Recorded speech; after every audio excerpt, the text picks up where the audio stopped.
On October 31st, 2007, the December 2007 Eurodollar futures contract was 45 basis points inverted with respect to the December 2008 contract. Now, what that said was that the market was anticipating lower interest rates in the near term future. Now, with respect to the December 2009 Eurodollar futures contract, it was only inverted 11 basis points. So the market was expecting some more near term disruption that would lead interest rates to go lower in the short run. The Treasury market yield curve had uninverted by that point. It had been inverted for much of the year up to then. But by then, short term interest rates, including especially the 3 month Treasury bill, had already begun to fall, what was known as bad steepening. So the marketplace, a wide variety of the marketplace, was expecting interest rates to continue to go down because they had been falling already, including the Federal Reserve. The Federal Reserve in September of 2007 had lowered its federal funds target by 50 basis points in response to the fact that it looked like subprime wasn't contained. But not just subprime, there were all sorts of warning signs that the U.S. economy was beginning to suffer the effects from whatever it was that was going on in the financial and monetary system.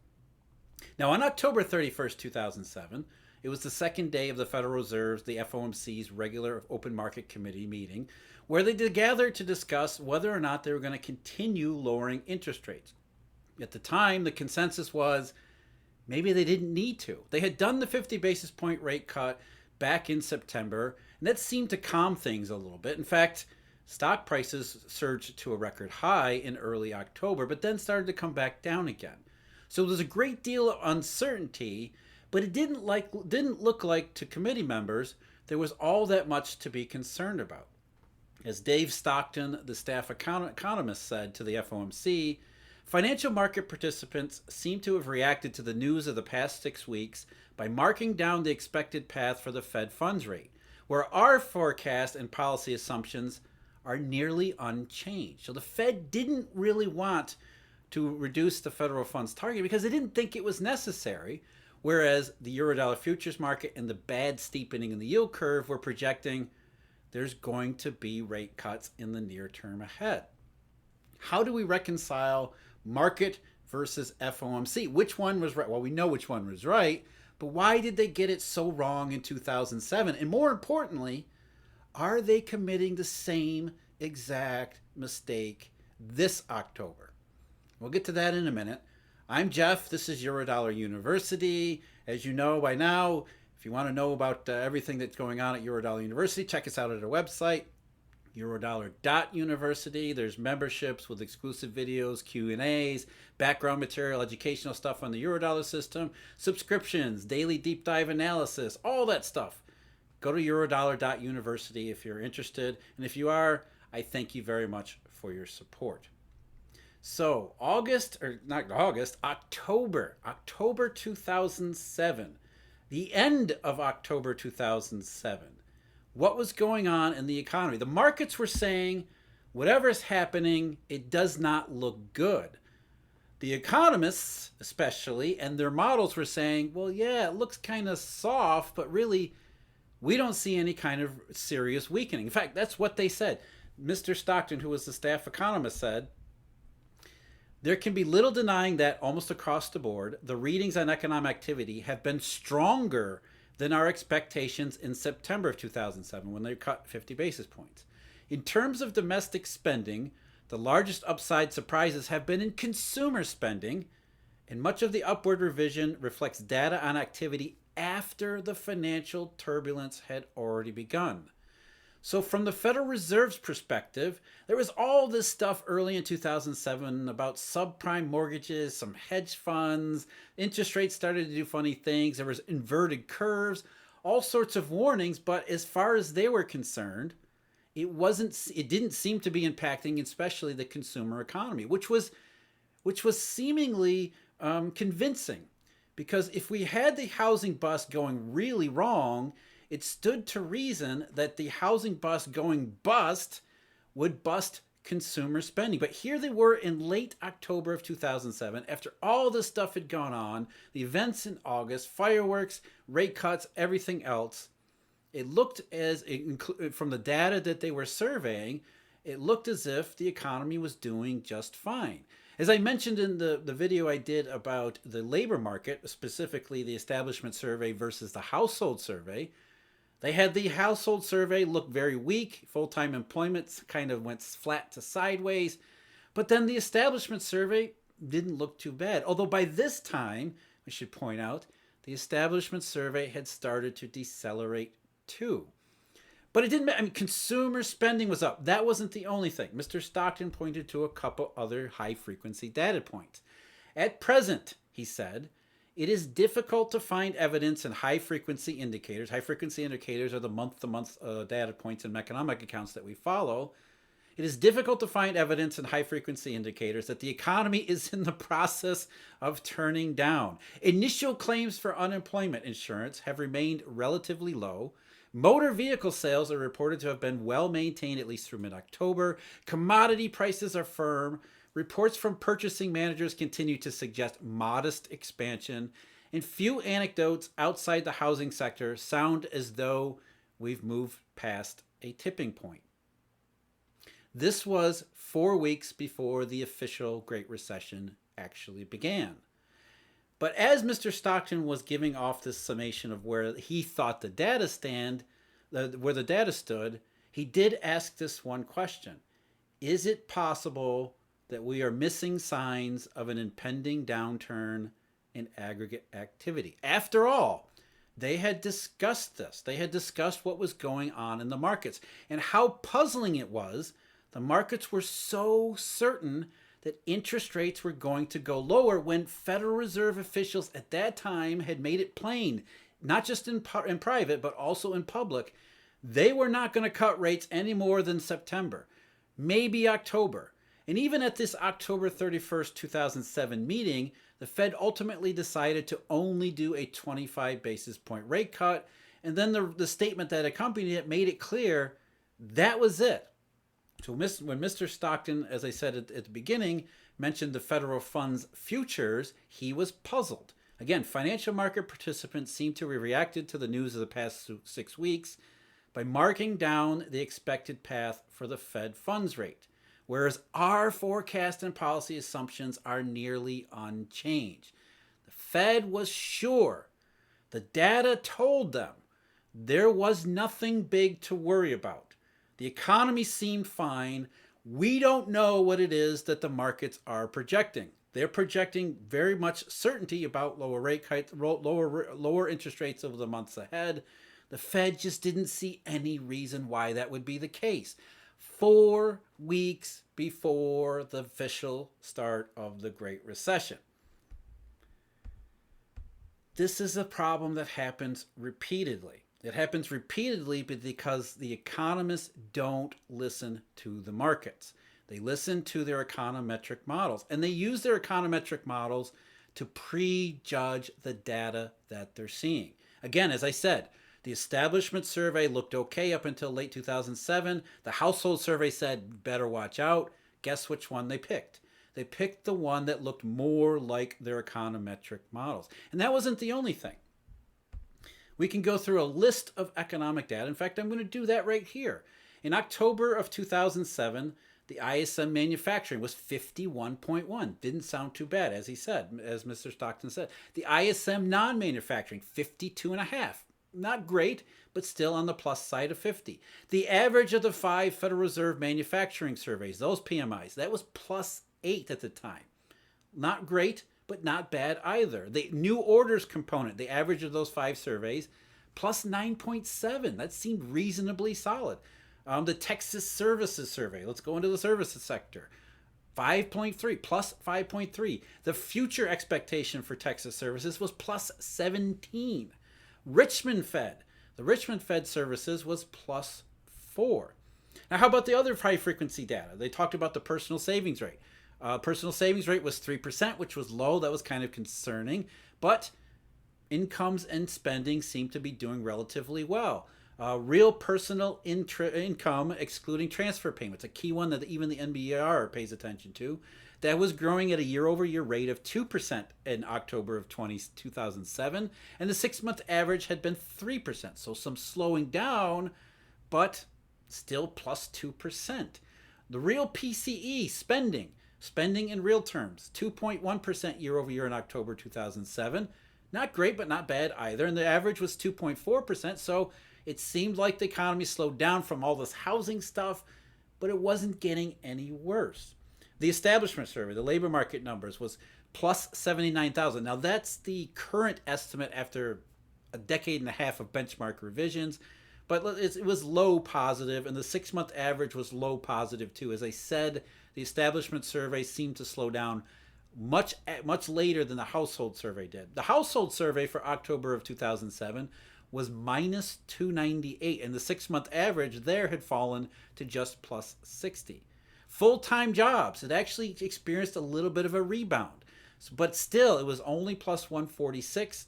The 6-month average plus 176. The unemployment rate in October 2007 turned out to be 4.7%, which at that time was an incredibly low number, as was initial jobless claims at 310,000.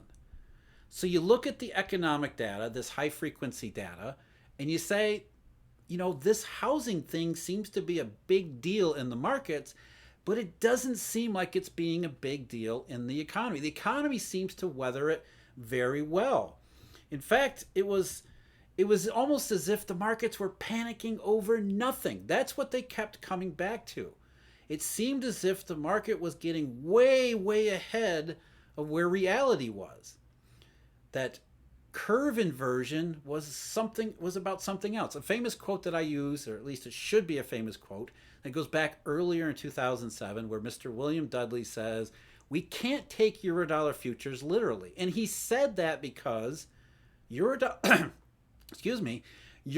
futures seem to be pricing scenarios that didn't match their perceptions, their models, or their interpretation of economic activity and the overall economic condition. So the markets had to be. We can't take Eurodollar futures literally. It's just a bunch of worrywarts worrying over nothing. And don't they realize the Federal Reserve has just done a 50 basis point rate hike and a rate cut, and was about to do a 25. And in those days, rate cuts were seen as absolutely powerful, massive stimulus. So whatever softening in the economy, they just did 50 basis points plus 25, 75 basis points of rate cut. Whatever softening there was, that's gone. Yet, they still, when you read through these transcripts, it almost sounds like, and it may be my own biases that I'm projecting into this, I'm aware of that, but it almost sounds like that while they're discussing this stuff, while they're talking about how the high frequency data doesn't look too bad, it's almost as if they're trying to convince themselves more than anything. Because in the back of their minds, especially after the 2000 experience, there's that nagging feeling, what do markets maybe know that we don't? Now, of course, there's a whole bunch of stuff as it relates to monetary conditions and financial conditions, which I've talked about at length. So I want to focus exclusively on the economic stuff, the fallout in the real economy here. But that's always in the back of their mind, that if this stuff that's in the market means more disruption, more potential bad in the monetary system, that even though the economy looks okay today, maybe that disruption monetarily becomes the bad economy that the markets are pricing for tomorrow. That the economy right now seems to be getting along despite so many headwinds, but that's in many ways an illusion. And of course it actually is. Markets are way ahead of the Fed, not just in the monetary stuff, but also in projecting how the monetary stuff becomes real economy stuff. And it was Mr. William Poole, who was the president of the St. Louis Federal Reserve in October 2007, who said, maybe we really should watch out here. Because as he talked about, just like Dave Stockton had, he was looking at the federal funds market, especially the federal funds futures market. I prefer Eurodollar futures because it's the Eurodollar rate that applies to the global monetary system. They obviously like the federal funds market and the federal funds future because what is it the Federal Reserve does other than target the federal funds rate? Either way, the markets were picturing the same thing. And Poole was confused to the point where he was astonished that the federal funds futures market, despite the fact the Fed said we are not cutting rates any more than we have, was absolutely certain that at that October meeting, that at the very least there would be a 25, and there was a good chance that there would be a 50, even though the Fed had no intention of doing 50s, at least doing a second 50. But the federal funds future market was certain that something was going to force federal funds futures down more so over time. And this puzzled Poole because he was, as a longtime veteran of the Federal Reserve, as he said, he had watched the federal funds market for many, many, many years. As he said, the flow of data clearly moves the market.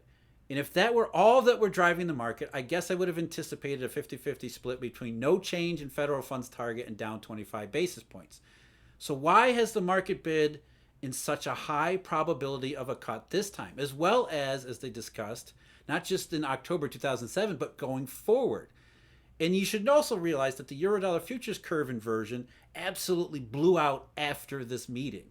The 1 year inversion got to about 100 basis points before the December contract went off the board, while the 2 year inversion, both the whites and the reds, to December 2009 exploded. It was 130 basis points by the time the December 2007 contract went off the board. So as much as the market was pricing lower interest rates in October 2007, it was pricing much worse after this meeting. After the quarter point rate cut that was supposed to soothe the markets and cure all of this softening, to support an economy that only needed a little bit of rate cut support.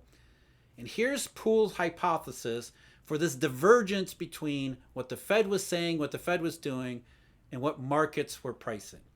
I'll offer a hypothesis, Mr. Poole said, which is that a number of people who are players in the market, like my contact at a large bank, are looking at news and saying that the proprietary inside information they have on what's going on leads them to believe that the overall economy has a soft tone to it that is not yet showing up in the data that we follow. I'm throwing out that hypothesis. I don't know what other hypothesis to offer, but it does seem to be a reasonable one. Markets have information from the inside we can only dream of. If the markets are pricing interest rates are going down, it's not because they're overly pessimistic about nothing. It's because they're hedging like their life depends on it over something they perceive, even if you or I or Ben Bernanke, William Poole, Dave Stockton, Jerome Powell, Lael Brainerd, and everybody else does not. Inversion is not something to take lightly. As of right now, as I'm talking today, the December 22 Eurodollar futures contract is 36 basis points inverted to the December 23. So about the same as in October 31st, 2007. The 2 year inversion is already at minus 123 basis points, which is ridiculously upside down. As in late 2007, with a couple of differences, obviously, between this year and 2007, the market is saying interest rates are going lower. Why?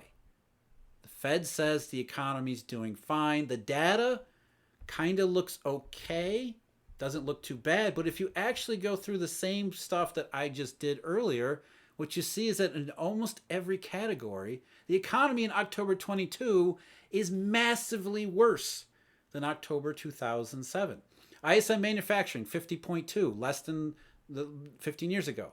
ISM non-manufacturing is 2 points better. The Fed manufacturing surveys, minus 10 versus plus 8. Minus 11 new orders versus plus 10. And on and on and on and on. You look at the employment numbers. The establishment survey looks terrific, but we learned maybe that one's not the great one. The household survey, very different story. Minus 328 in October, plus 84 is a 6-month average, not good. Full-time jobs, as I've mentioned over and over again, and the savings rate, which is very similar, 3.1% compared to 3.0% in October 2015. Markets are projecting lower interest rates in an economy that to most people looks like it's slowing down because they don't seem to realize, as Mr. Poole did, Players in this market are looking at news and saying that the proprietary inside information that they have on what's going on leads them to believe that the overall economy has a soft, maybe worse tone to it that is not yet showing up in the data that we follow. That was the major mistake in 2007, and the Fed is making it again. Markets, not just in the real economy, but in the real money marketplace, are seeing dollar destruction and deflationary activity and thinking this is going to have a major impact on the real economy at some point. We don't know when it's going to show up in the data. As my friend Stephen Van Meter says, it might not be until the start of the next year. And that's a reasonable suspicion. It wouldn't be too different from late 2007. The markets are increasingly certain of the scenario that looks like 2008. I'm not saying the 2008 crisis is going to repeat. I don't think we're going to see banks failure. In fact, I'm pretty sure we won't see any bank failures. But that doesn't mean the circumstances the economy and the global marketplace are facing today are any less serious. Markets have proprietary inside information that is compelling them to hedge in a manner that is a good warning, a useful warning to the rest of us, if only we choose to heed it. Unlike the Federal Reserve, who's going to depend upon econometric models which prejudice their reading of certain data at the expense of rational, common sense, reasonable analysis. I strongly suggest that you don't make those mistakes either. I'm Jeff, Eurodollar University. Again, website eurodollar.university. As always, huge thank you. Shout out to our Eurodollar University members, almost 600 of them now. Subscriptions, the subscribers, again, thank you very much for subscribing. And if you're interested in any of those, eurodollar.university. Until next time, take care.